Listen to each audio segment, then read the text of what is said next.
La première fin de semaine du Carnaval de Québec, il y avait la course en canot, la traditionnelle course en canot qui a pris une halte pendant 2 ans à cause de la pandémie.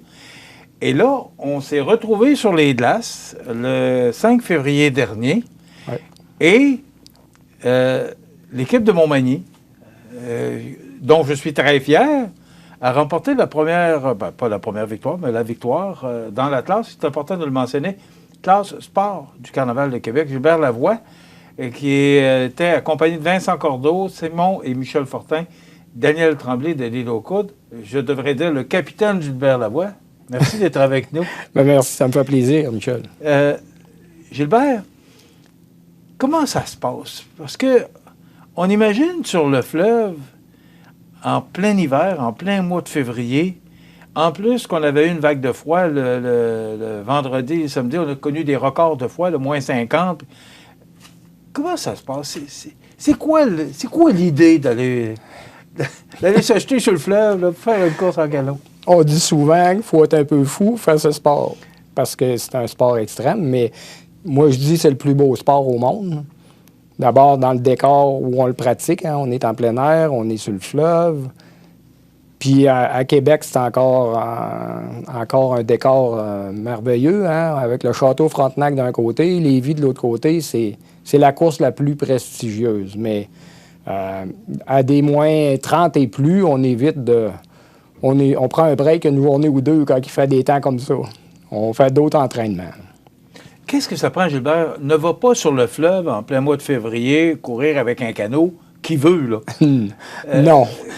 Ça prend de l'entraînement, là. Oui, c'est ça. Comme on le dit souvent, on ne se met pas en forme à faire du canot. Il faut être en forme avant d'en faire parce que là, c'est trop dur. Là, si tu commences à zéro et tu fais du canot pour compétitionner, ça ne marche pas. Il faut que tu aies une bonne condition physique, que tu essaies de maintenir la condition physique toute l'année d'abord. Puis, parce que c'est pas facile de réunir des gens à faire du canot à des fréquences assez rapprochées. Pour en faire souvent, là, c'est plus compliqué qu'autrefois. Qu'est-ce que ça prend comme entraînement?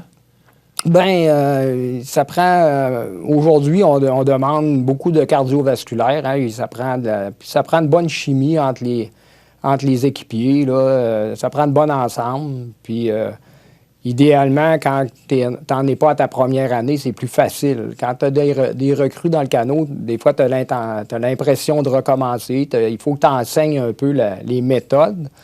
Mais c'est vraiment un beau sport. Puis c'est... oui, évidemment qu'il faut être en bonne forme pour pouvoir performer au minimum. Là. Bon, vous étiez dans la classe sport. Oui. C'est quoi la classe sport par rapport... est-ce qu'il y a différentes catégories? Oui, aujourd'hui, il y a beaucoup plus de participants. D'abord, la course en canot est dans les fins des années 70, début 80, il y avait à peu près entre 12 et 15 canots au total dans les deux classes. Puis maintenant, il y en a près d'une soixantaine. À Québec, la semaine dernière, le 5 février, on était à 55 sur le départ, dont 24 dans la classe sport. Puis maintenant, c'est séparé comme en 4 catégories. La plus haute compétition, c'est la classe élite. Ça, tout le monde peut s'en aller dans la classe élite, mais on s'entend que tout le monde ne peut pas se classer dans les premiers dans la classe élite. Ça prend vraiment des équipes vraiment bien entraînées, bien formées, puis avec un équipement. Vous avez déjà fait partie de... Oui, on a couru... moi, j'ai participé pendant environ 38 ans dans la classe élite. OK. Vous étiez 9e au départ, oui. Quand même, sur 24? Oui. C'est bon? Oui. Et c'est quoi? Comment ça se passe? Est-ce qu'il y a un peu comme on fait en course automobile, là? C'est que oui. Il y a une préliminaire? Bien, à l'époque, il y avait toujours une préliminaire avant la course. Maintenant, c'est les points que tu peux accumuler avec les courses précédentes. Mais avec la pandémie, ça a été un tirage au sort pour cette année. Cette année, on repartit comme à zéro, fait que ça a été un tirage au sort. Il n'y a pas de préliminaire maintenant avant chaque course. Puis pour les courses subséquentes, c'est ton rang, ton classement de la course précédente qui détermine ton rang de départ. Donc, pour cette année, c'était vraiment un tirage au sort. On était 9e sur 24. C'était pas si mal. On était, oui, dans le milieu d'un peloton. Là, c'était assez corsé au départ, mais on s'en est bien tiré. Bon, tu me disais un peu avant l'entrevue que ça a été une course, je le mets entre guillemets, plus facile parce qu'on parlait du froid, là, les moins 50 de vendredi et samedi. Il y avait plus de glace. Moi, j'aurais pensé que ça aurait été plus embarrassant, mais c'est le contraire. Non, ça a un peu facilité la chose parce que la glace était un peu plus solide.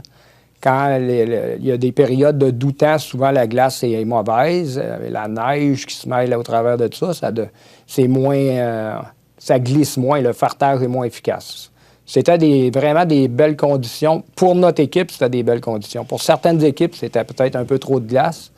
Mais pour la nôtre, c'était parfait. C'était les conditions idéales pour nous. OK. Quand il y a moins de glace, vous avez les pieds dans l'eau. Il ne faut pas être habillé, là. Faut quand même avoir une facilité de se déplacer. Vous n'avez pas des bottes jusque-là, là. Comment vous êtes habillé? Non, on n'a pas de dry suit, là. C'est plus des sous-vêtements, oui, de bonne qualité, avec comme un suit de ski de fond par-dessus, c'est tout, là. On ne s'habille pas plus que ça. Au niveau des chaussures, c'est des chaussures en néoprène avec des crampons, naturellement, avec des souliers à crampons. Puis il y a différentes... maintenant, il y a différentes sortes d'équipements, là, vraiment des équipements plus high-tech que d'autres. Mais dans l'ensemble, il ne faut pas avoir peur de se mouiller. Fait que donc, on n'est pas vraiment protégé contre ça, mais non plus, c'est pas si... On va pas dans l'eau souvent en haut du genou, là. Ça va arriver en poussant, mais à part de ça, c'est... À moins que tu tombes à l'eau. Ça arrive à chaque compétition. Il finit par avoir quelqu'un qui sauce un peu plus, là, mais... Qu'est-ce qu'on fait? On le récupère aussi? Oui, bien, si... ça va arriver des fois à des gens moins expérimentés, mais ça m'est arrivé déjà à moins 25 là, de tomber à l'eau, mais il ne faut pas que tu lâches le canot. Il faut que tu tiennes le canot, puis il faut que ton équipage continue d'avancer. Fait que toi, tu peux te récupérer et réembarquer dans le canot. Puis... Mais le cœur en prend un coup dans ce temps-là. Hein? Il a envie d'arrêter, mais ça prend quelques minutes avant de reprendre la cadence. Puis, vous étiez... il y avait toi, il y avait Vincent, Simon, Michel. Ça veut dire que vous étiez 5 membres d'équipage. Il me semble que dans le temps, il était plus que ça. Est-ce que c'est un maximum? Au début, maintenant, les équipes, vraiment, c'est 5 membres d'équipage. Au début des compétitions du carnaval, même avant, il y a eu des courses avant le carnaval de Québec. Donc, mon père a participé. Eux, ils étaient 7 hommes d'équipage avec le capitaine, mais dans des canots beaucoup plus courts. À ce moment-là, ça prenait vraiment une banquise solide là, pour les porter parce que ça faisait un poids vraiment intense au même endroit. Là. C'était ta 45e course. Oui. Est-ce que c'est plus difficile en 2023 que ça l'était dans les années 60, 70? Non, c'est pas plus difficile, c'est complètement différent. Le sport a été complètement transformé par les nouvelles techniques, les nouveaux équipements surtout, puis les matériaux de construction des canaux. Puis maintenant, on a des équipements quasi olympiques. Là. Ça se compare à ce qui est au niveau des matériaux. Sans rien enlever 2023, ce que je comprends, c'est que c'était plus dur dans les années 60, 70? Oui, physiquement, c'était plus dur, mais c'était moins cardiovasculaire. C'était plus une question de force physique. Parce que les canots étaient très lourds. Les canots pesaient à 500 livres. C'était pas rare, là, entre 400 et 500. Ils étaient beaucoup plus courts. Aujourd'hui, ils sont beaucoup plus allongés, ils sont beaucoup mieux profilés. Donc, c'est vraiment des engins de compétition qu'on a aujourd'hui. Ça fait qu'on l'a dit, c'est la 45e. Est-ce que tu as l'intention de te rendre à 50? Si la santé me le permet, je pense en faire encore quelques-unes peut-être. Là, puis, t'as encore autant le feu sacré que tu l'avais? Ah oui. Pour moi, c'est vraiment le plus beau sport à pratiquer sur la planète, c'est le canot à glace. Sans aucun doute. Là, tu parlais de beauté du paysage, mais pourquoi à part ça? Est-ce qu'il y a d'autres raisons? Oui, bien, c'est aussi de côtoyer les gens qui le pratiquent aussi. C'est une grande famille, les canotiers, hein, fait que ça nous permet de rencontrer des des gens extraordinaires, puis des gens un peu d'exception, parce qu'il y a des gens qui sont plus âgés que moi qui en font encore. Là. Ça fait moins longtemps qu'ils en font, mais ils sont plus âgés en âge, puis ils pratiquent encore. Sans indiscrétion, tu as quel âge? 65 ans. OK. T'es encore jeune, t'es encore... Ben, Mais 65 ans, est-ce que... Bon, tu es un gars en forme, tu l'as mentionné. Mais est-ce qu'on sent l'âge oui. avec le temps? Oui, il ne faut pas nier, faut pas nier notre âge. Il faut mieux doser tout ce qu'on fait au niveau de l'entraînement pour être capable d'être compétitif à la course en canot. La journée où que tu sens que tu te fais traîner, là, la passion n'est plus là. Fait que, puis aussi, il faut penser à la santé. Là, tu peux le faire quand tu as une bonne santé. Si tu menaces ta santé à faire des sports de même, c'est mieux d'arrêter. Là. Est-ce qu'il y a d'autres compétitions qui s'en viennent? Oui. Il y a la traditionnelle course à l'île aux coudes aussi? Oui. Elle, ça s'en vient en fin de semaine, le 18. Samedi, le 18, c'est à l'île aux coudes. Puis aussi, il devrait... Est-ce que vous allez être là? Oui, on va être là. Moi, présentement, cette année, je ne suis pas régulier dans une équipe. Je suis un peu disponible pour remplacer. Comme là, avec l'équipe de Gagné, j'ai remplacé leur capitaine. Puis aussi, je suis disponible, les gens le savent, durant la semaine, il y a des gens qui ont des empêchements, ils ont des blessures, mais je ne veux pas y aller avec n'importe quelle équipe, je veux y aller avec une équipe qui a un peu d'expérience. C'est plus le fun l'effort est moins grand aussi pour réussir le parcours dans des temps normaux. Est-ce qu'il y en a d'autres? Parce que là, on connaît celle de Québec, l'île aux coudes, mais les autres? Oui, il y a le circuit en compte 5. Il y a l'île aux coudes. Après ça, ça va se transporter à Port-Neuf. Après ça, à Rimouski. Puis la dernière, c'est le Grand Défi ou la Grande Virée, maintenant qui appelle à Québec. Ça finit le 11 mars. Il y en a pour les 4 prochaines fins de semaine. Et le 11 mars, elle est à quel endroit? Elle n'est plus dans le bassin Louise. Le départ n'est plus là. Et elle se fait sur les battures de Beauport. À partir de la rivière Saint-Charles, dans ce coin-là, aller jusqu'à l'île d'Orléans. Mais dans les années 60-70, c'était au Bassin-Louis. Oui. Il y en avait une, et c'était celle qui était au Bassin-Louis? Oui. OK. Alors, il y a celle encore du Bassin-Louis, mais plus dans le carnaval. Là, maintenant, c'est la traversée Lévis-Québec. Bien, celle du carnaval est toujours là. Sauf qu'il y en a 2 maintenant à Québec. Il y avait celle du carnaval il y a quelques années, qui a toujours existé. Puis il y avait le Grand Défi des glaces aussi, qui couronnait le champion. C'était un peu un marathon, ça. Il y avait 5 tours à faire. Maintenant, ils l'ont changé de place. C'est plus une question peut-être économique, d'organisation et tout ça. Là. C'est dur d'occuper un site comme le Bassin-Louise pour les organisateurs. Là. Faut ça prend une grosse organisation, ça prend des sous.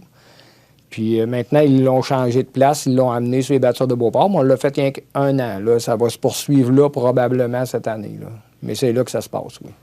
Est-ce que, parce qu'on a eu la chance, on a eu, là, on participe à la course en canot depuis, je pense, depuis le début. Est-ce que Montmagny est une des rares places qui est encore, ou qui participe encore à la course en canot? Dans on doit être une des plus vieilles. Oui, avec les Lachances qui ont été toujours là au début, puis même, comme je disais tantôt, avec les gens des îles, soit l'île aux grues, l'île aux coudes, l'île aux canots, là, ainsi de suite, avant que le carnaval... Il y a eu des courses avant que le carnaval... avant celle du carnaval de Québec en 1931, je pense que ça a été la première. Il y en a eu quelques-unes. Il n'y en avait pas tous les ans, mais il y en a eu quelques-unes avant. Puis il y avait toujours des gens de la région ici, naturellement. Là. Puis je pense que les gens de la région, ils ont toujours été dans les équipes de tête là, dans les compétitions en canot à glace.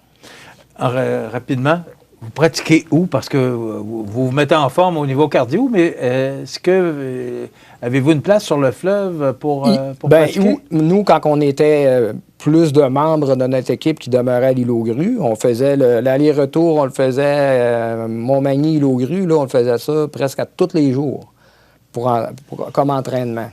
Maintenant, on y va plus les fins de semaine, puis on choisit le site de Québec parce que c'est la plus prestigieuse. Fait que quand on va s'entraîner à Québec. Mais aussi, les gens en font un peu sur les battures ici, mais moins.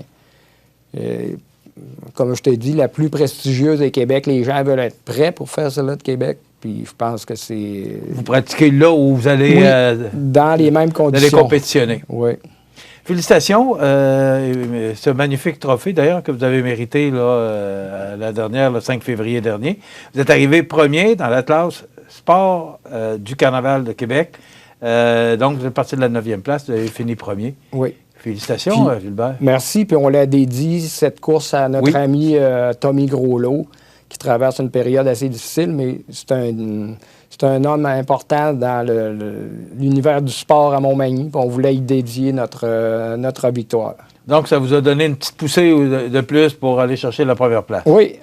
Merci beaucoup, Gilbert Lavoie, d'avoir été avec nous, d'avoir accepté de venir nous parler de ce beau défi. Je vous félicite, puis félicitations à toute l'équipe. Je rappelle, là, Vincent Cordeau, Simon et Michel Fortin et Daniel Tremblay de l'île aux Coudes, avec le capitaine Gilbert Lavoie, qui ont remporté la première place de la classe sport du Carnaval, qui était dédiée d'ailleurs à Tommy Groslot. Merci beaucoup. Ça me fait plaisir. Voilà, ça complète. On s'arrête.